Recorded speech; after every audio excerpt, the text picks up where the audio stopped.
B pharma के जितने भी स्टूडेंट हैं और मेनली जो भी सेमेस्टर्स चल रहे हैं, जैसे कि फर्स्ट सेम हो गया, थर्ड सेम हो गया, स्टूडेंट्स को एक ही चीज़ से प्रॉब्लम हो रहा है, एक ही चीज़ को लेके उनके मन में डाउट है कि एग्ज़ाम कब होंगे। तो आज मैं वही सारी चीज़ें क्लियर करूँगी, एग्ज़ाम कब होंगे, स्ट्रेटजी आपकी क्या रहेगी, पढ़ना किस तरीके से, सारी चीज़ें आपको आज के इस वीडियो में बताऊँगी।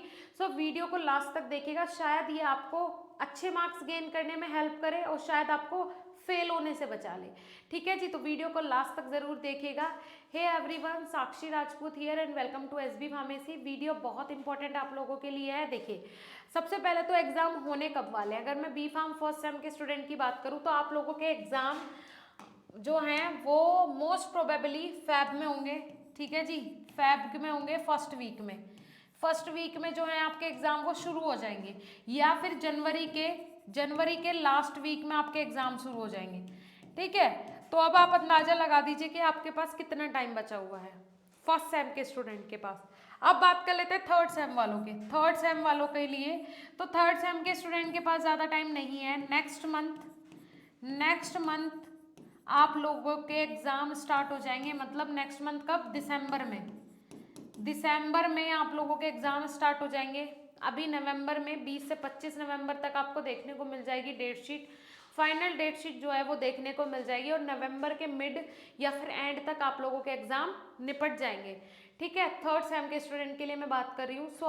25 नवंबर तक मोस्ट प्रोबेबली है कि time table, final time table है वो जो आ जाएगा। बहुत सारी यूनिवर्सिटीज़ तो ऐसी हैं जहाँ पे अभी 7 सेम के एग्जाम चल रहे हैं, रिसेंटली अभी एग्जाम चल रहे हैं।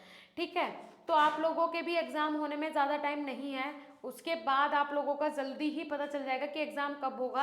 अभी आपके पास 20 दिन है कि हाँ कम से कम एग्ज़ाम कब होंगे ये तो पता चले, तो उसमें 15 से 20 दिन अभी आप लोगों के पास है। तो इस टाइम को कंज्यूम कैसे करना है, तैयारी कैसे करनी है। तैयारी करने की सबसे बड़ी प्रॉब्लम होती है स्टूडेंट के सामने। सो तैयारी करने के लिए सबसे पहले आपके पास क्या होना चाहिए भाई? सबसे पहले आपके पास होना चाहिए टाइम टेबल। एक स्पेसिफिक टाइम टेबल आप लोगों के पास होना बहुत ज़रूरी है। अगर आपके पास टाइम टेबल नहीं है तो आप कुछ भी नहीं कर पाओगे। क्या होना चाहिए? एक टाइम टेबल होना चाहिए आप लोगों के पास। एक सेकेंड वेट कीजिए। क्या होना चाहिए आप लोगों के पास? एक टाइम टेबल होना चाहिए। टाइम टेबल कैसे? कि भाई सुबह मुझे किस टाइम उठना है। सबसे पहले तो अपना सुबह उठने का रूटीन सेट करो कि सुबह आपको 6 बजे उठ ही जाना है, 6 AM आपको उठना है, 9 बजे आप कॉलेज जाओगे। तो अब आपको ये डिसाइड करना है कि ये जो 3 घंटे हैं ये मेरे लिए कितने इंपॉर्टेंट हैं। क्योंकि जो फर्स्ट इंप्रेशन होता है कॉलेज में वही लास्ट इंप्रेशन होता है। अगर आपके फर्स्ट सेम में बैक आ गई, अगर फर्स्ट सेम में बैक आ गई तो आप लास्ट सेमेस्टर तक वो इंप्रेशन अपना नहीं बना पाओगे जो फर्स्ट सेम में आपका बन जाएगा। सो आपको सबसे पहले ये डिसाइड करना है, सुबह अगर आप 6 बजे उठते हो तो 9 बजे के बीच में आपको करना क्या है। ये 3 घंटे आपके पास है, 6 से 7, 7 से 8, 8 से 9। इन 3 घंटे में आपने क्या करना है? तो इन 3 घंटे को आपको इस तरीके से इन्वेस्ट करना है भाई। इसमें आपको ब्रेकफास्ट भी करना है। ठीक है जी, इसमें आपको ब्रेकफास्ट करना है, ध्यान से सुनिएगा, ब्रेकफास्ट करना है। ठीक है, इसमें आप 3 घंटे में ये टाइम मत निकालिए कि मुझे पढ़ना कितने टाइम है। इन 3 घंटे में से पढ़ना कितने टाइम है वो मैटर नहीं है। मैटर यहाँ पे ये है कि आपको ब्रेकफास्ट करने में 15 मिनट लगेगी। ठीक है जी, अब कुछ गर्ल्स स्टूडेंट होगी जिन्हें कि बनाना भी खुद पड़ेगा, तो उनका 1 घंटा निकाल देती हूँ मैं, 1 आवर निकाल देती हूँ खाना बनाने का भी और खाने का भी, क्योंकि आप स्टूडेंट हैं, इतना आपको मैनेज करना पड़ेगा। दूसरी चीज़, नहाने, अगर ये इस बॉय है और घर पे रहता है तो उसे तो बनाना भी नहीं है, 15 मिनट खाने में लगी, 15 मिनट जो है वो नहाने में और तैयार होने में लगी। ठीक है, 30 मिनट ये मान लेते, चलो 1 घंटा निकाल देते हैं इसमें से बाहर की, भाई 1 घंटा मुझे लग गया बाहर। अब बचते हैं इसमें से 2 घंटे। तो आपको जिस टाइम में आपको एक्स्ट्रा काम करना है, आपको उस एक्स्ट्रा काम का टाइम यहाँ पे पर्टिकुलर रखना है कि 15 मिनट मुझे इसके लगेंगे, 15 इसके लगेंगे, ना कि आपको पढ़ाई का रखना है कि मुझे 1 घंटा पढ़ना है बाकी का काम तो हो जाएगा। फिर नहीं, बाकी का काम का टाइम निकालो कि 15 मिनट, इस 3 घंटे जो मेरा बहुत इंपॉर्टेंट टाइम है इसमें से ये 15 मिनट निकाल के फेंक दो। उसके बाद कितना टाइम बचता है वो सारा टाइम मेरा पढ़ाई का है। तो आप देखोगे ऑटोमेटिकली यहाँ एक की जगह कितने घंटे हो रहे थे? 2 घंटे हो रहे थे। वैसे तो आधे घंटे में काम ही निपट रहा था, लेकिन फिर भी चलो 1 घंटा दे दिया मैंने, बहुत सारे काम हो जाते हैं सुबह के टाइम। पर ये 2 घंटे बच रहे हैं, इन 2 घंटे को पढ़ लो आप, बस 2 घंटे। मैं आपको इससे ज़्यादा पढ़ने के लिए नहीं बोलूँगी। सुबह सुबह के 2 घंटे पढ़ लो, ठीक है, फ्रेश माइंड होता है, सो के उठते हो तो बिल्कुल फ्रेश माइंड होता है, उस टाइम अगर आपने पढ़ लिया आप कभी नहीं भूलोगे। ठीक है जी, लेकिन ये 2 घंटे आपको देने होंगे अगर आप फार्मा फील्ड में हो, यहाँ आए हो। ये 2 घंटे जो 2 आवर्स हैं, ये इंपॉर्टेंट 2 आवर्स आपको देने पड़ेंगे, इनके बिना काम नहीं चलेगा जी। कॉलेज से आने के बाद ये 2 घंटे आपको देने पड़ेंगे अपनी पढ़ाई को। जब तक नहीं दोगे टाइम टेबल के अकॉर्डिंग, तब तक कोई भी काम नहीं होगा। टाइम टेबल में सारी चीज़ें मेंशन करो। टाइम टेबल में ये भी मेंशन करो कि आपको अपने नोट्स जो हैं, जो कॉलेज से आप आते हो, नोट्स जो हैं, प्रैक्टिकल फाइल्स जो हैं, वो कब कंप्लीट करनी है, किस डे कंप्लीट करनी है। उसके बीच में ये भी मेंशन करो अपने टाइम टेबल में। अगर मान के चलिए आज जो डेट है वो है भाई 14 नवंबर आज है। ठीक है, चिल्ड्रंस डे है, वैसे तो बहुत ही इंपॉर्टेंट डे है भाई हमारे लिए, आप लोगों के लिए बहुत इंपॉर्टेंट डे है। तो आज के दिन हमारे कोर्सेज पे भी, जो बीएसपी फार्मेसी के कोर्सेज है उन पे भी हैवी डिस्काउंट है, जाके विजिट करो। साथ ही साथ ये देखिए, ये आपके लिए जो गिफ्ट वाउचर है ये भी घर पे भेजा जा रहा है। ये गिफ्ट वाउचर जिसका प्राइस जो है वो 100 रुपये से लेके 3000 तक होने वाला है, आपके घर पे जाएगा। तो कोर्स खरीदो 1500 का, 3000 तक का भी फायदा उठाओ। ठीक है, तो 14 नवंबर है आज, तो आपको डिसाइड ये करना है कि 14 नवंबर से लेके 20 नवंबर तक एक टारगेट रखो, एक टारगेट बनाओ कि भाई मुझे इसके बीच में HAP human anatomy and physiology की 2 यूनिट वो पूरी कर लेनी है। एनी हाउ कैसे भी मुझे पूरी कर लेनी है, इसके नोट्स भी मेरे पास होने चाहिए और मेरी उंगलियों पे ये 2 यूनिट रटी होनी चाहिए।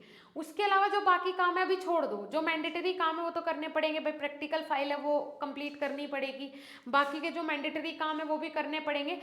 बट उसके अलावा ये जो टारगेट है, अगर आपने पहला टारगेट पूरा कर दिया, सीरियसली मैं बता रही हूँ, एग्जाम आने तक आप सारे सब्जेक्ट ऐसे तैयार कर लोगे कि जैसे मान के चलो कि आपने, जब आप एग्जाम देने जाओगे तो जब आप क्वेश्चन पेपर देखोगे तो ऐसा लगेगा मुझे सब कुछ आता है, और करते करते करते करते टाइम कम पड़ जाएगा लेकिन आपका कंटेंट कम नहीं पड़ेगा। ये मेरी गारंटी है, ये स्ट्रेटेजी फॉलो कर लो, 110%, 80% के ऊपर मार्क्स आएंगे, ये मेरी गारंटी है। अब मैम हम पढ़ तो लेंगे 2 घंटे, कोई दिक्कत नहीं है, 2 यूनिट मुझे तैयार करनी है, मैंने टारगेट भी बना लिया।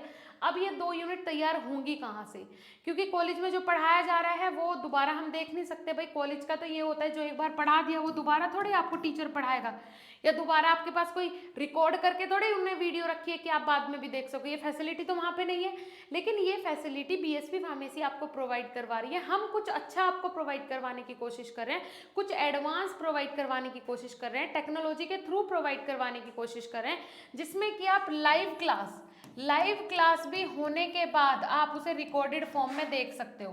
प्री रिकॉर्डेड वीडियो लेक्चर्स भी हैं। प्री रिकॉर्डेड वीडियो लेक्चर्स मतलब जिसे टीचर्स ने शांति में एकांत में रिकॉर्ड करके रखा है। लाइव क्लासेस अलग हो जाती हैं, रिकॉर्डेड लेक्चर्स अलग हो जाते हैं। लाइव क्लास भी रिकॉर्ड होकर अपलोड होगी और रिकॉर्डेड लेक्चर्स अलग से भी आप लोगों को मिलते हैं। रात में टाइम मिल रहा है, रात में पढ़ लो, एक बार समझ नहीं आया 2 बार पढ़ लो, 3 बार पढ़ लो, 10 बार पढ़ लो, 1000 बार पढ़ लो, कोई लिमिटेशन नहीं है। घर पे नोट्स भी डिलीवर किए जाते हैं, एवरीथिंग प्रोवाइड करवाया जाता है, तो घबराने की तो कोई ज़रूरत है नहीं है। जब तक बीएसपी फार्मेसी है तब तक सारी चीज़ें मुमकिन है और फार्मेसी आसान है। ठीक है जी, कोई दिक्कत वाली बात नहीं है, बस ये स्ट्रेटेजी फॉलो करो, इस तरीके से आपने पढ़ना है, इस तरीके से आपको टाइम टेबल बना के टारगेट्स बनाओ, छोटे छोटे टारगेट्स बनाओ। तो एक दिन जब उन टारगेट्स का ग्रुप बन जाएगा तो आप खुद देखोगे कि आप बहुत आगे निकल गए हो और आपने कुछ बड़ा अचीव किया है। और जब आपको जीतने की आदत लग जाएगी ना, इफ अगर आपने फर्स्ट सेम में टॉप कर दिया, फर्स्ट सेम में अगर आपने टॉप कर दिया तो आपको 8 सेम में टॉप करने की एक लालसा रहेगी। अगर आपने फर्स्ट सेम में आपकी बैक लग गई, फिर सेकंड सेम में क्लियर हो गई, तो आपके मन में ये जो दिमाग है ना, ये बहुत ज़्यादा निकम्मा है, बहुत कामचोर है। अगर इसने एक बार सोच लिया कि यार चल एक बार बैक लग गई, दूसरी बार निकल गई, दूसरी बार लग गई तो क्या हुआ, तीसरी बार निकल जाएगी, अगर इसने ये चीज़ पकड़ ली ना, तो फिर ये कभी आपको सक्सेस नहीं होने देगा। आपने इसे ये समझाना है कि मेरी बैक अगर बाय चांस खराब लग आ भी गई तो आपने इसे ये समझाना है कि अगली बार नहीं आनी चाहिए, अगली बार बिल्कुल नहीं आनी चाहिए, और अगली बार मैं कुछ अच्छा करके दिखाऊंगा, और अगली बार मैं ऐसा करके दिखाऊंगा कि क्लास में सबसे ज़्यादा नंबर भी आए और दूसरी चीज़ बैक भी क्लियर हो। वैसे तो भगवान करे ऐसा मौका ही ना आए कि आप लोगों की बैक वगैरह आए। सो इसके लिए इस दिमाग को समझाना है कि मुझे टॉप करना है, मतलब टॉप ही करना है, इसके अलावा दूसरा ऑप्शन तेरे पास नहीं है। तो जब आप दिमाग को समझा दोगे, उसमें इतनी कैपेसिटी भी होती है, जो दिमाग सोच सकता है वो कर सकता है।